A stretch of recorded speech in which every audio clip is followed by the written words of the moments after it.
Rachel Andersen is a desert-dwelling residential and commercial interior designer that collects stories from clients and weaves them into the design of their unique spaces in her business, Aurora Interiors. In this episode, we chatted about keeping the human-to-human elements throughout your marketing and client work, and Rachel's approach to creating marketing content and networking to fuel her business. I was so excited to chat to Rachel. I know her and her business pretty well from being on calls together in the Being Boss Clubhouse, but I also had a few questions I knew she'd have great answers to that not only I would find interesting, but also that would be of value to anyone who listens to or watches this episode, regardless of the type of business that they have. I hope you enjoy this conversation where we touch on her choices around what projects to promote in any month, networking, content, client relationships, gifting, and her upcoming online store. Welcome to the podcast, Rachel. I'm so excited to chat with you today. Thanks for having me. I've been looking forward to this. Yes, love to talk about everything.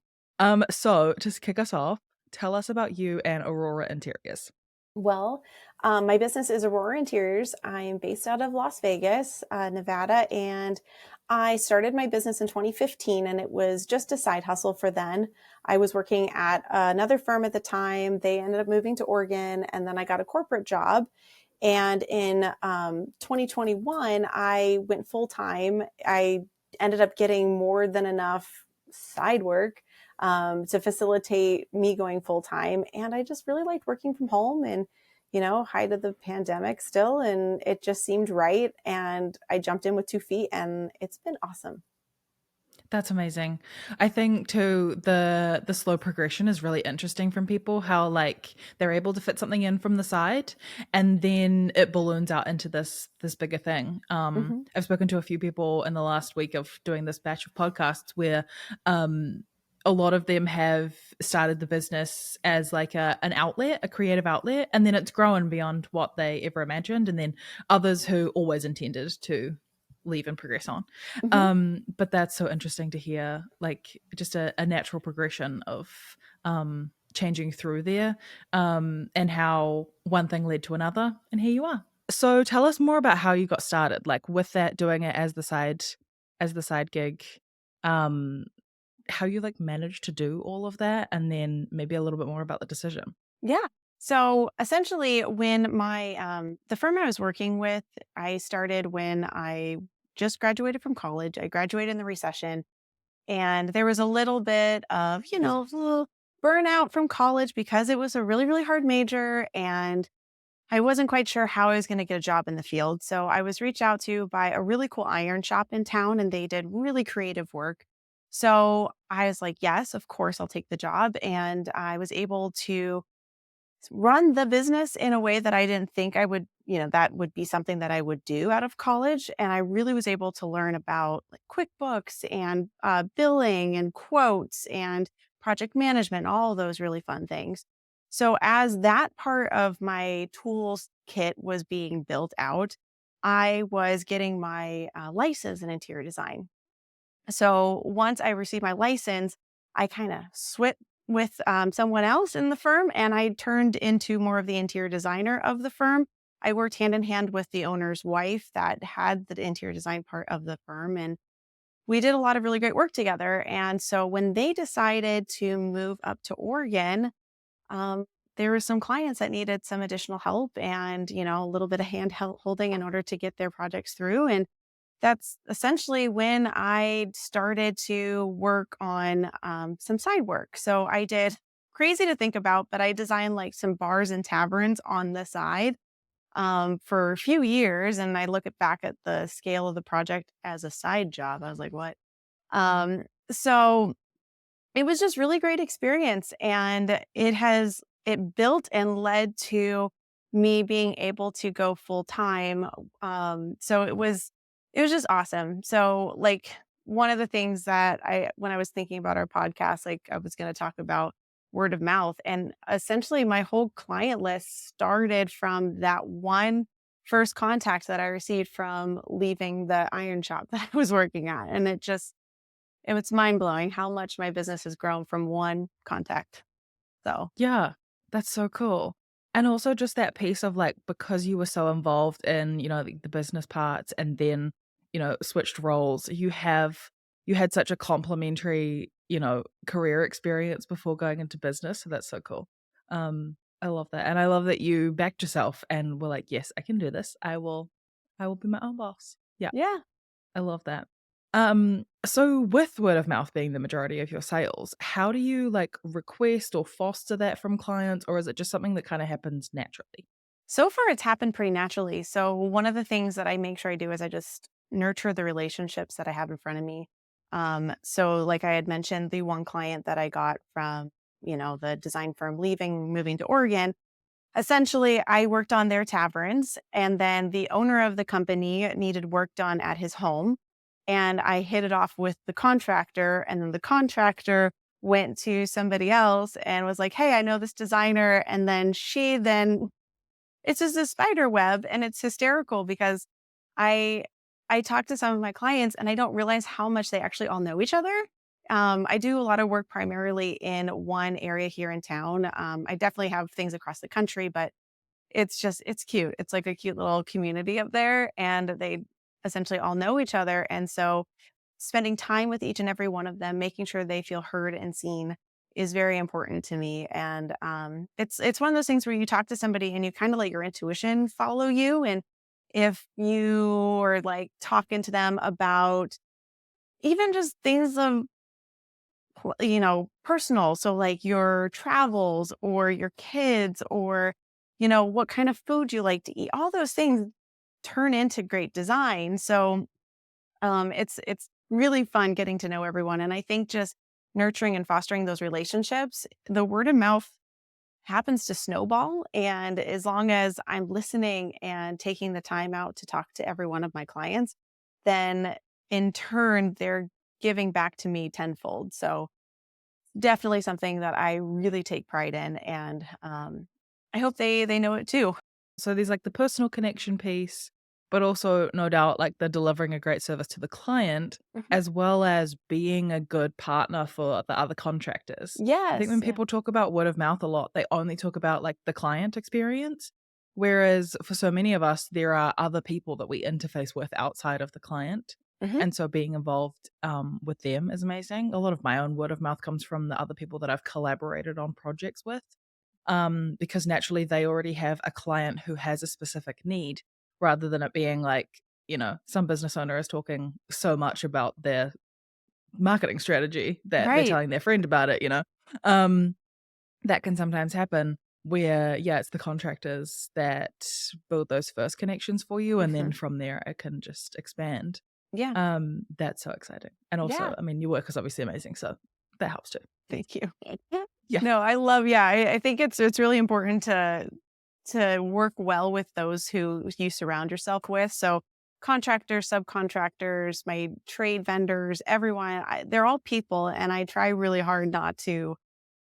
Like, I know there's other ways to deal with it, but a lot of times when I'm talking to them on my phone, it's like I'm talking to them like a friend or somebody that, I've known for a while. And a lot of them I have. I've developed relationships over, 10 plus years. And it's just really exciting to watch them move on to different companies. And so therefore, like my contacts and relationships just they blossom just like my clients and the word of mouth. So it's like, yeah, these two facets of relationship and connection that just fill in the cup of your work. And yeah, That's amazing. Also, like, when you get along with everyone that you're working with, like, especially outside of the client, it can be so important just because you're all trying to get to the same goal. So, like, you might as well work together to get there.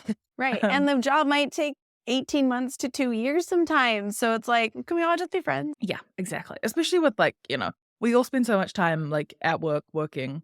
You wanna get along with people who you interface with, so that's Yep. amazing. Yeah. So over the years, how have you figured out like what your secret sauce was? What separates you from other people? Like what's your kind of like unique selling point? Essentially, I always knew that I was different. So going to architecture school and graduating with an interior architecture degree, whenever I'd go to networking events or anything like that, I always just felt like out of place. Like here I am, this woman with like funky style, and I'm like looking around this room of mostly white-haired men, and I'm like, this just doesn't feel right. And so I think a lot of times my secret sauce is just showing up as myself, and my clients can I hope they can see how like I present myself online is consistent with how I show up in the real world. So a lot of my clients, I think I only have one right now that is out of state that I haven't met. Everyone else, I develop a really long-term relationship with them, and I want to make sure that we connect. And I think over time, what the design and architecture industry has done is made like stuffy and structured and full of all this jargon where when I come in, I try my hardest. Sometimes words slip out, but like, I want to talk to them like people and I understand their concerns. Like, I have a home, I live with a 3-year-old and a husband. Like, I get it. I get space. I get all the needs that you have. And just being able to talk to them like a person, I think goes a really long way. So it's like my secret sauce is just being myself and, intuitively talking to them about their home and understanding their needs and making sure that they're fulfilled as the job progresses. And I'm always their biggest advocate, especially when we do larger remodels and there's a contractor. And I'm always the one that has to step in and be like, well, like we need to have, the kitchen needs to be laid out like this because of X, Y, and Z. And it's like this long story of, when they cook, they have to have these certain utensils. Like there's always something. So just being able to listen is huge in this industry. And I don't think that many people do. Yeah. And also I feel like in certain industries it can be like the way that people try to stand out is that they say they're X years of experience instead of focusing on something like that. And that's so perfect because every home is so unique. I mean, that's why people go to so many open homes when they're buying is because they want to um make sure that at least like the bones are maybe in the right places, even if they plan to do their own, renovations or whatever. Um, because it's where you live. It's where you don't want to add friction in your kitchen, Mm-mm. for example. Of like, I don't want to have to go all the way over there for a spatula. Yep. So yeah. Yeah, perfect. Um, and then is marketing something that you've always done, or is it something that along the way you've kind of like begrudgingly added or Yeah, so when I was doing it as side work, it was never anything that I had to market. I needed to keep it small in order to balance work and life. So I never really did it until I started when I went full time. And honestly, it's been mostly word of mouth is my, bread and butter for clients. But I do use I've been working through Google and SEO and Instagram. So that's like the new layers that I've had to add in just in order to stay present. I never want my clients or potential clients to Google me or go on Instagram or wherever and just see stale content. So I have a little system in place where I post on Instagram twice a week and then once a quarter, as long as I am taking photography on the regular basis. The website is updated with new content as well as a blog and a newsletter. So just I wanna make sure that nothing is old, because I know there's a lot of times where people forget about their website, and then you have a client that goes on, and you're like, "Oh, I'm sorry, you saw my website?" So, never something I want to have happen. yeah, I know that makes perfect sense because even in a world of word of mouth, Mhm. they still will likely Google you and look up your website. So they need to be able to find you. Um, Especially if maybe they get home and forget like half your name or something. They need to be able to find you even based on half of it. And then there's a really common behavior as people scroll around is that they go to your Instagram Mhm.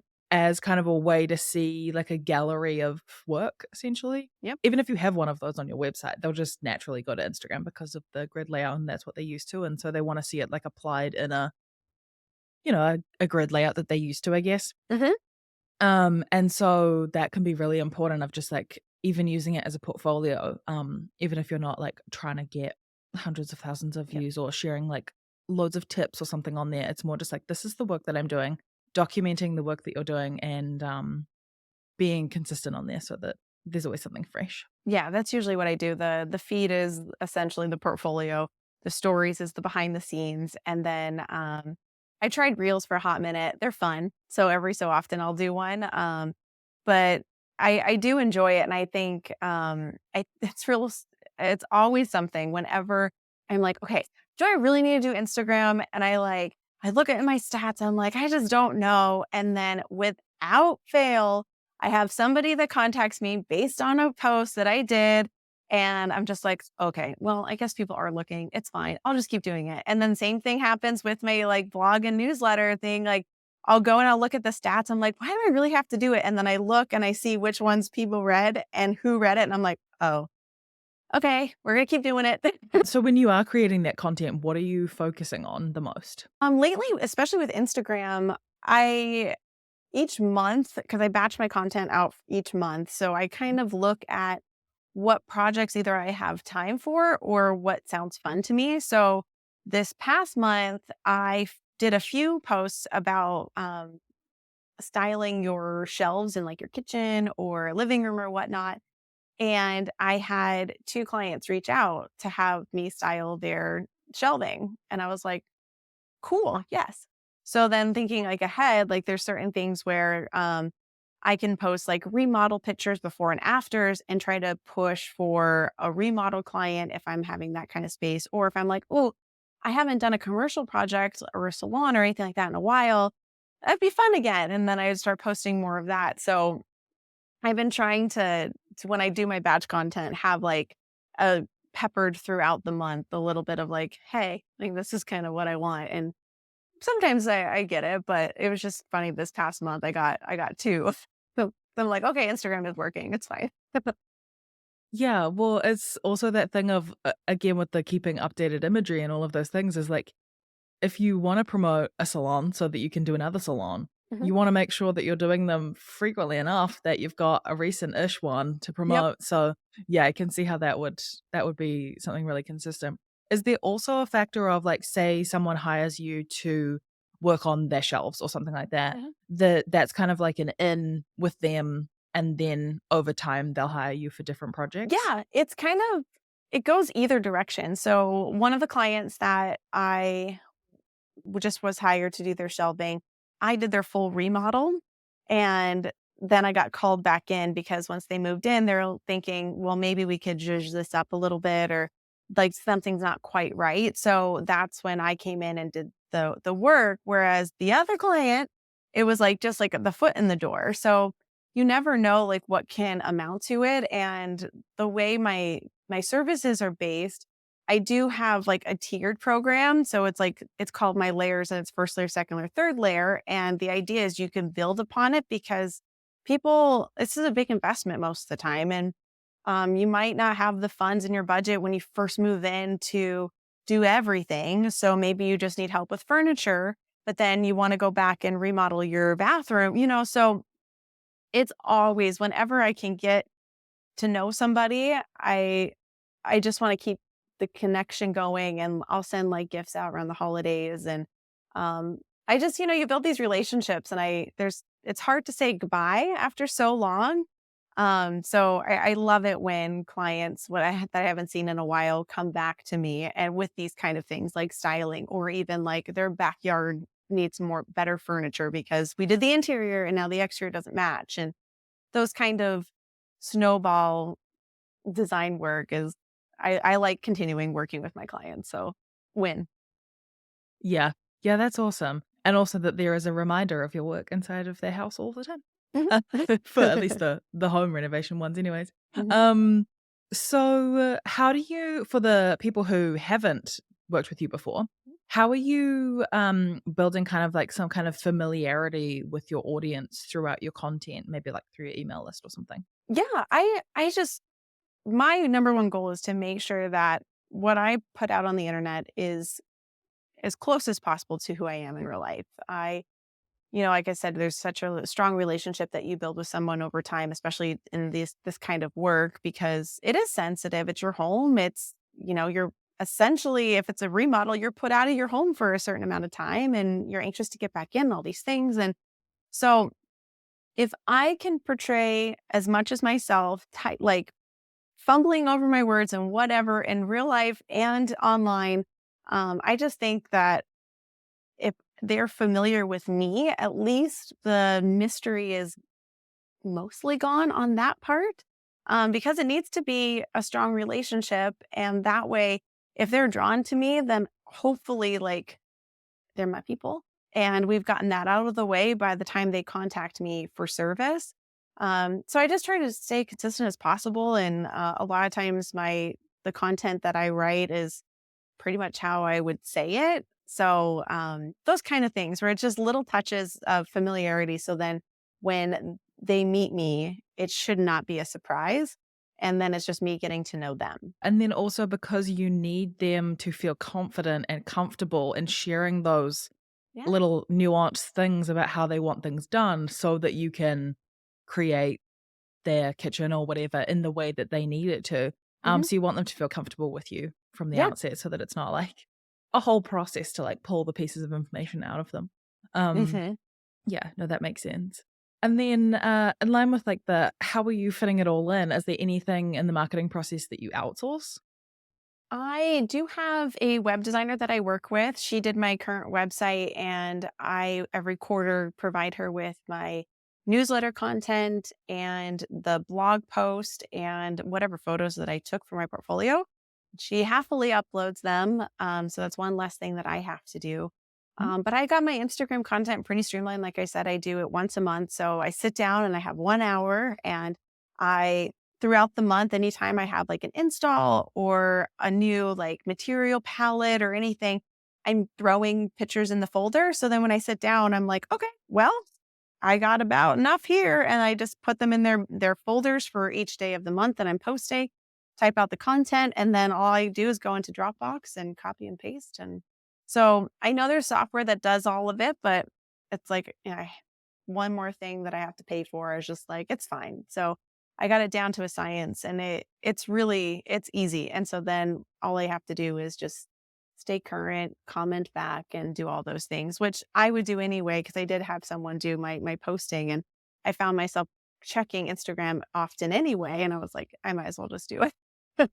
Yeah, especially with like the scheduling tools and things that are out there. I mean, even you can schedule within the app now. So Hmm. for Instagram. So it's kind Yeah, of like, yeah, easy. what's the point? Um, so yeah, I can see how that will make perfect sense. And also it's just like, how can I make this simplest and easiest for me without, any extra software that you build in? Sometimes they can save you a lot of time, but sometimes the software is evolving. So Hmm. between months, the buttons move or whatever. And so then you're like having to keep up with an extra thing.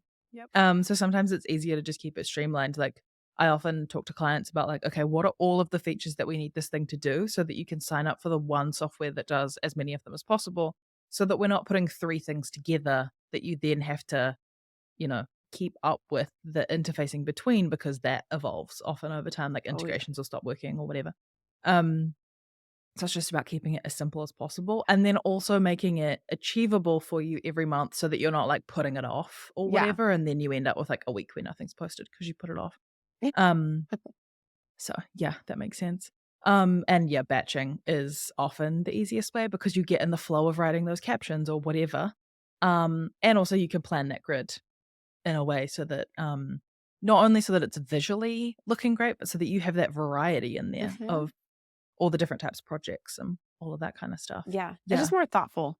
Mm. exactly. More like considered. I like that. Yeah. Um, so over the years, have you shifted your language or content to like refine which kind of clients you attract? I it's okay. So the very first website that I had, I made it. It was great. It's fine. But like I look back on it, granted it's not on the internet anymore, which is good, but like the way I would talk on there, it was so like stuffy and professional because I was trying to fit into this mold. And I'm like, who am I trying to be? So then when I revamped and did this one, it was very freeing to, like, change the way that I speak. 'Cause I was working with a really awesome brand coach, and she pretty much was like, "Well, why are you saying it like this? You would never actually say this in a client meeting." I'm like, "You're right." So, adapting it to my personality and putting myself out there, even like, I am not one to have, like, photos of myself. So that was always, like, the back burner, but if I could present it in a way that I would say it was definitely the language I shifted in that regards. But I just think by putting myself out there and trying to be me as much as possible, um, I hope that I'm attracting the people that I want to. And I honestly haven't had to turn away too many clients because of personality. So I think it's going good. That's perfect. Yeah, I think there's an element there of like, if you were to put up not that you're like putting up a front, but like you're trying to mold yourself in the language that you use in kind of like assumptions of what people are looking for, then you can end up attracting people who are drawn to that instead of like your actual personality and the actual way that you do your service. Um, yeah, it's more about like highlighting the few things that you do that are great and presenting yourself as much as you feel confident with it. Using your own words. Um, I always find it really funny when someone is in like a podcast or whatever setting and they're like, in your own words, tell me whatever. And I'm like, whose words would they use? You know? It's like I kind of get that in maybe like a court setting. Yeah. Because they don't want them to be like trying to use jargon or whatever, but but in certain settings when it's like in your own words. Um, but you almost have to tell yourself that when you're writing content, um, that it's like, okay, what does this mean? Whatever. Um, at least like when it came to, university projects or whatever, you write in a certain format. And so you have to unlearn that in business and in your work life to like sound natural, for Yes. example. So yeah. Yeah. I mean, maybe if someone was like a lawyer or something, it might be a little bit different, but yeah, always in your own words.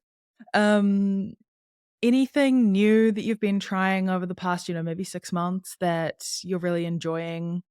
Um Either in your approach or, like, in the little tactics that you're doing? Well, I think as far as my marketing's going, I feel like I'm just kind of doing little step by step, but the next like big jump that I'm gonna start playing with is my online store. So I'm trying to use that as a form of marketing. So I'm very excited. So it will be launching later this year, and I'm definitely looking for it as more of a marketing arm, and just kind of figuring out those kinks has kept me really, really busy. So, and yeah, I used to sell jewelry online, and I totally forgot how hard it is to make an online store. All the things you need. So that's as far as like trying anything new. All my new focus is on figuring that out. I can see how that can fit really well into, like, the wider ecosystem of your business as well of, maybe people who aren't at that price point yet where they can hire you to do, all of the things, but you can shop your curated, list of stuff so that you're not, buying, like, what I often refer to as, like, the poor man's version, like the Kmart version of these things so that you can save up. You can, really, buy the pieces, which then means that when you come in to do your installs, that you have some existing items to work with. Exactly. Um, I love the thing about interior design and doing like a project like that I always love the idea of is that it's kind of like one and done rather than it being this thing that the business owner is slowly like curating pieces from across the world. It's kind of like, yes, but a professional pulled it together for you. Yeah. So it looks really good and everything's all laid out. Yeah, no, I love that. Yeah, looking like a lifelong collection in a matter of, like, 4 weeks is, Yep. yeah. So, Yeah. definitely one of the aspects is to have, a stock of antiques, because whenever I need an antique mirror for a powder bath, it's never there whenever I go looking for it. So, those kind of things I wanna have on hand so that when I am ready to use it, I'm not, like, fumbling around locally, but I can have a curated shop of antiques and candles and, all the fun things, and definitely an emphasis on gifting, because client gifting, I love giving my clients little gifties. So having all that available for the things I love at hand will hopefully save some time. And then if they love it, they know where to reorder it. Perfect. Yeah, Mhm. that makes total sense. Um, any aspirations in the future for it to be a physical store, or do you think it will always be online? Oh, I think so. I've been trying to figure out, I have like a 5-year timeline or sorts, but the idea is at some point I will outgrow my home office, which I do love, but um, I've been working virtually with assistants here and there, but I do think there is a lot to say about having a physical space and having, um, people come to you, and so I don't have to lug samples everywhere. And um, yeah, so I think at the front of house, having a nice little shop, then a studio, then warehouse is the ideal setting. So, yeah, we will eventually be shifting from the Squarespace platform to Shopify, most likely, so that I can do in person and online sales easily. So, And also the thing about having a warehouse in the back, like it might be a little harder to find a location that already has those things, but you have a unique set of skills to remodel a warehouse so that you can have a front of house. yep. So that you can find it in the right part of town so that it suits all of those things, but that you then can figure out the building. Whereas, for me, for example, if I was trying to figure out all of those things, I would have to get an expert in, shall we say. Yes. Yeah, there's an element of in person where I can just see that at least people who are local to you or have come into town for a trip could come and browse the store. Mhm. Um and how that could add to your marketing essentially by having like a storefront, and then it completely changes like the user behavior of your website, I would say, like because people can uh shop with you, but then come again in person, or if they're Yeah. local to you, they can just like have a browse on the website when they're like, find themselves free for a little bit and then go, okay, it's time for me to go in for a shop. Yep. Exactly. Um, so that's really cool. So how do you approach things like your blog, for example, like your blog and email list? What kind of content are you sharing on there? I was trying for a little bit to do seasonality. It worked for a little bit, but since it's me writing, I always feel like I'm like repeating myself, and it's only once a quarter. So I did that for probably like last year. Every so often, I would do something that was more seasonal. Now it's like the seasonal kind of goes in the newsletter, and then my blog. It's either I cycle through a project, so it's like a project overview with like before and after photos and like a talk about the process. Or when I was working on my client welcome packet, I wanted to make sure that there was places online on my website that could answer some really key questions like budgeting and what to expect in a remodel and those kind of things. So I made sure that there were blog posts relating to those. So I feel like now that those are done, I'm getting a little more creative with either a past project or um, like I'll end up doing one for fourth quarter about holiday decorating and trying to think about that one because I do offer that as a service, but I only have like 3 time slots for the whole season, and a lot of times those get scooped up pretty quick. So it'd be nice to have a overarching like here's like 10 things that you could do quickly in order to make your home holiday ready or whatnot. So kind of a mix of seasonal and also what's pertinent to what I am doing at the time. I love the idea of like for anyone who is listening who isn't quite sure what to put on their blog, that those questions that people Mhm. ask frequently or who they might ask frequently, like, if you're just starting out and you're like, I don't know what they ask. Um, have a think through your process and think like, what are the resources that you might like to refer to instead of like repeating the same things to your clients all of the time? Mhm. I have a list of maybe like 4 or 5 ideas that I want to write a bunch of new blog posts so that Mhm. I can refer to them in various different places. Um, and it just it's really good for search because people will literally type in those into Google, as Mhm. well as asking you. But it's also just handy for you to create those resources that you can point people to, and that they can naturally navigate through in the process. Yeah. And Perfect then when sense. my website was first launched, I made sure that there was a collection that was deeper dives into me. And I just did one recently, which I love. Um, I just thought it'd be really fun to write about 70s style and like what was influenced me at the time. And um, that was a really fun post to write. It was just like it's a little touch of me, but also um I noticed that SEO, there's not a lot out there, especially in Las Vegas for mid-century moderns. And like we have really great mid-century modern neighborhoods. So it was kind of a nod to that and also what I'm loving right now. So it was really fun. It was just like it was so fast and so easy to write because it just like flowed. And there's always like I'm often looking for influences from like decades. Hmm.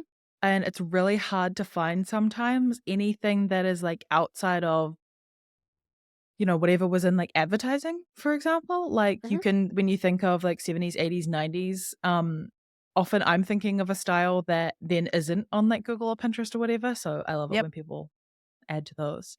Um, yeah, that's perfect. Mhm. Um, Sweet. And then in terms of networking, so we met through the Being Boss community. Mhm. Anything else like that that you're doing to meet people, maybe conferences or things like that that come into it? How are you showing up for those kind of things? I attended Alt Summit in 2020 before the world shut down. And it was like a personal mission that I needed to go back. So I went back this past year. And one of the things that I noticed that was a huge shift for me was the first time that I went, I was like a sponge. I just like sat in as many talks as possible and I was just absorbing. And then the next time I had like dates with people. I would go and have like lunch with this person and drinks with this person. And I was like, wow, I actually like over the past few years had created this little network of my own, and it was really nice to meet people in person, one on one. I met some other people in the Being Boss community, and I met my lawyer who's doing my trademarking in person for the first time. Those kind of things. So I really much enjoyed that, and the local things that I've done, I was a part of IDS last year as a board member, and that was really great to get that group up and running again.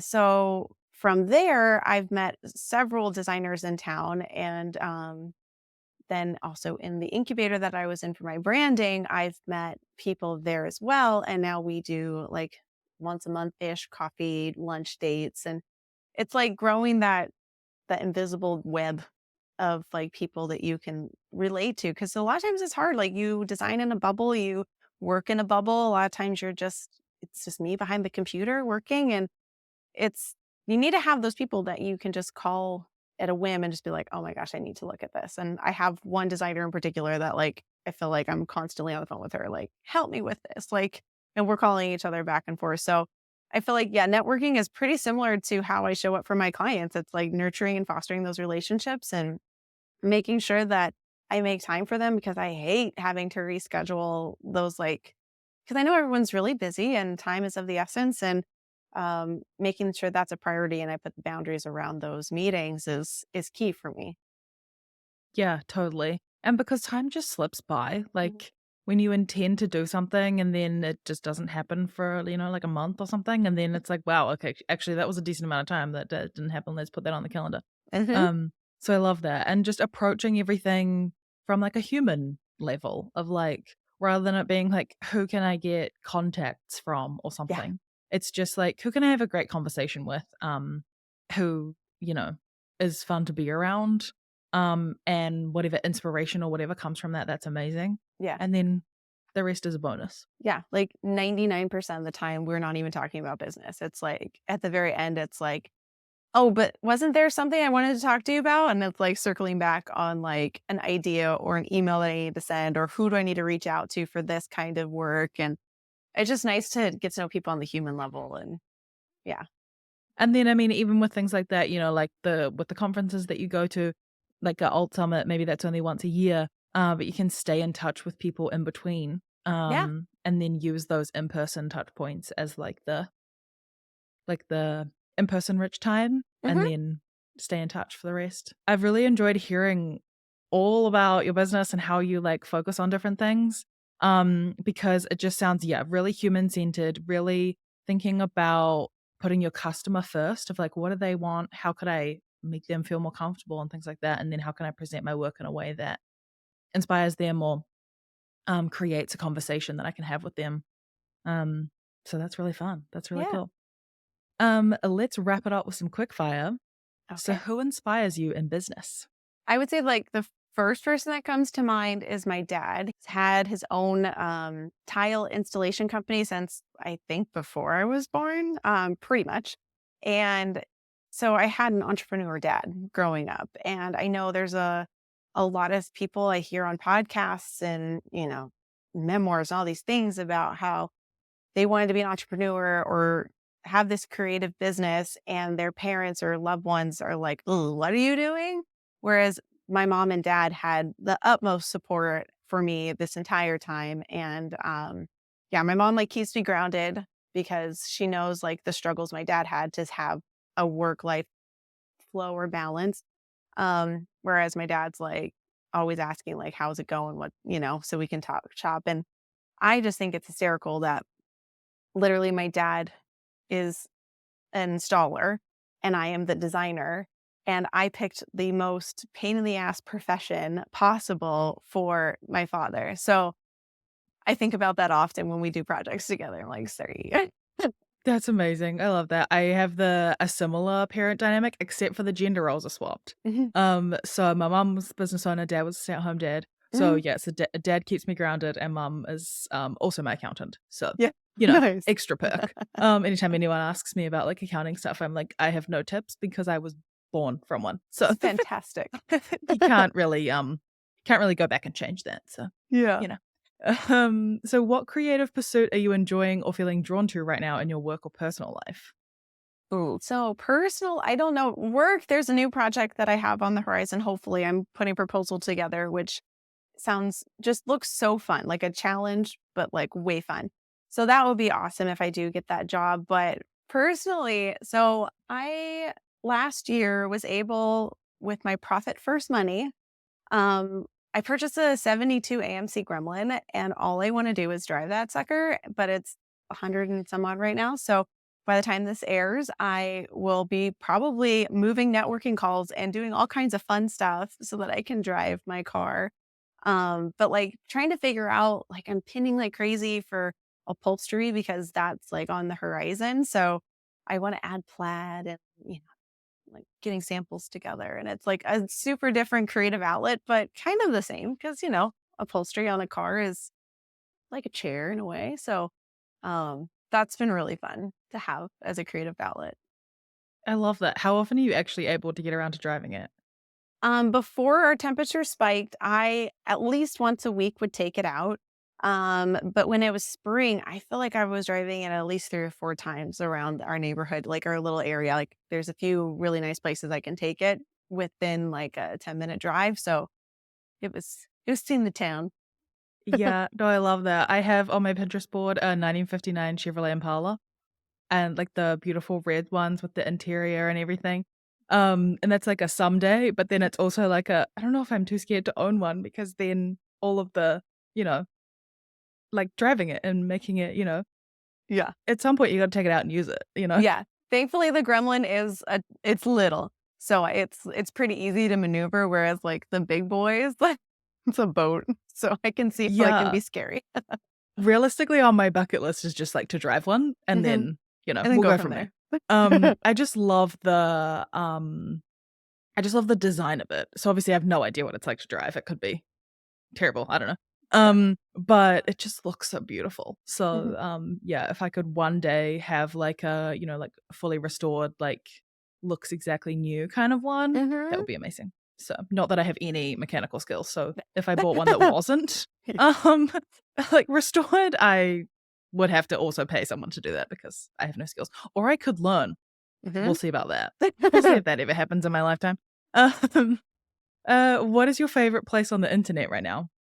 So I took your recommendation and I downloaded one sec. So it was helping curb my like Instagram, like just I don't even know why I'd pick up my phone, I'd go to it kind of reflux. So instead I was going to Pinterest. So that is where I've enjoyed being for a while now. I was like way into it like years and years ago. But I've come back around to it because I feel like I was finding Instagram for me personally, whenever I did on my feed, it was like, what do I like? Like, what little silly purchase do I know I don't need, but I'm going to buy? Whereas Pinterest, I'm doing like these. I go down these rabbit holes of these overarching goals. So like, I'll do like my Gremlins upholstery. I'll go down that rabbit hole, and it's like something that I can save up for that's meaningful, or current rabbit hole is a camper trailer from the 1990s that I can restore because we want to do more national park trips. So I would way rather have my tunnel vision money goals go to long term than I don't know. I feel like I keep seeing water bottles as my current ad on Oh, Instagram. funny. Okay. the main difference that I love about Pinterest versus Instagram is that I love to refer back to things because I Mhm. saw it somewhere and whatever, and also that I can go onto those curated boards that I've made for myself and then go like the more ideas Mhm. section, which then Yep. means that rather than it being like the home feed of all the jumbled things. Whereas when I find something on Instagram and then I pin it and then I've got to go back and find it and whatever, Oh, and yes. then it's like, Yes. did I pin that on my personal or my business profile? And it's like a whole thing. Yeah. Um, and then the One Sec app I love. So I was just thinking as you were saying that, I was like, maybe I need to change my what happens when I open the apps to change it over to Duolingo because I've gotten out of the habit of doing Yep. my Spanish things. But it's a really handy app for those who are listening that will prompt you every time you open certain apps. Mhm. Um, so I have it set to the like it forces you to like take a breath kind of thing. So it kind of forces you to like reconcile, am I opening this app for a reason or did I just like reflexively do it? And then I've also hidden TikTok in the the parts of the phone where you have to search for the app Yes. rather than it being, actually on my home screen. Yes. But that has been really really helpful. Yeah, so that's cool that you implemented that. What are you looking forward to the most in the next year of business?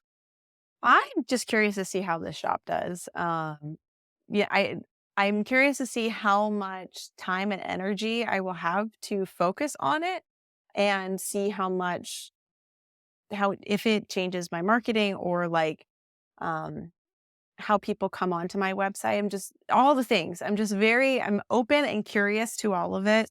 My intention for the year was roots. So I've been doing a lot of like internal building. So like I mentioned, my welcome packet and coming up with structures and ways to simplify. Like I had said before, my blog, I would do it a little more often. And now I've done it once a quarter because I wanted to make sure I was mindful about what I was producing. And so it's like a lot of these little like things I've implemented. I'm very interested to see how the next year unfolds with this structure in place. So, very excited. So, hopefully, all of my hard work and rooting has done well. So, I love a intention of the year. So what are you looking forward to the most in the offline world this next year? I'm looking forward to my old car having air conditioning. Nice. It hasn't like it came off the factory with it, but it is not working. So I needed to get working so then I can drive it more.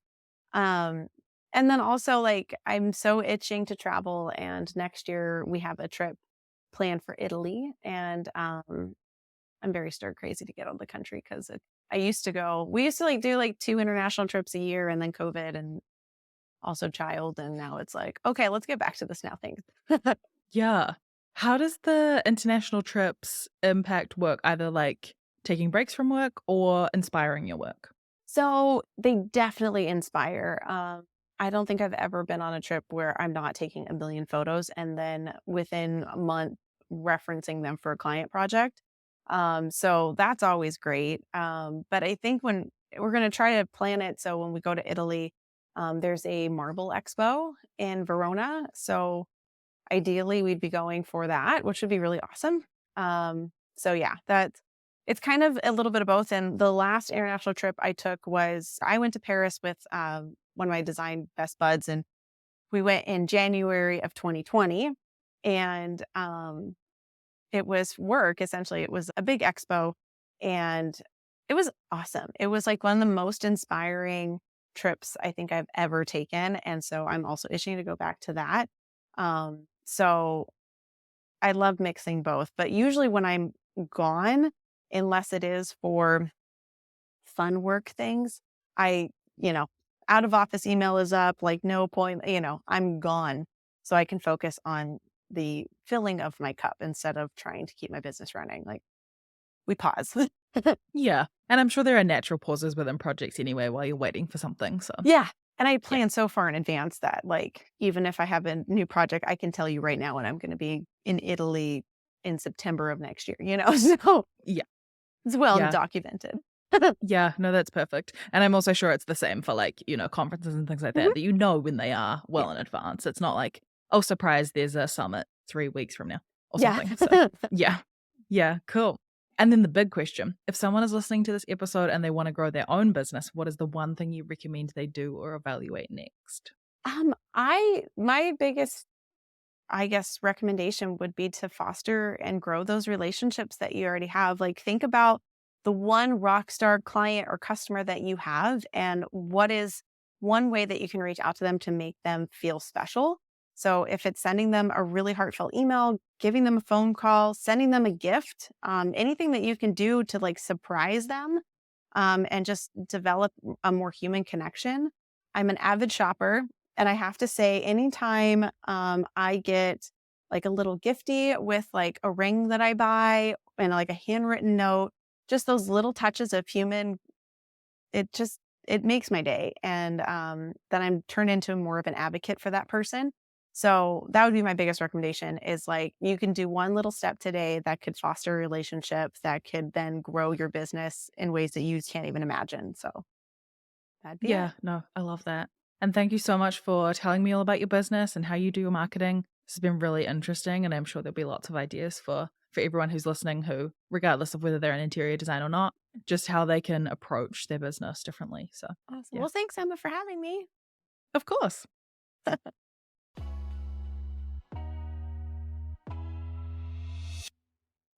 Thank you for joining me for this episode of the Digital Hive podcast. If you're enjoying the podcast, I'd love it if you could share it with a friend or on Instagram and tag me at Honeypot Digital. To find out more about Honeypot Digital and the work I do, or to find more episodes of the podcast and handy tips for small businesses marketing online, head to honeypotdigital.com.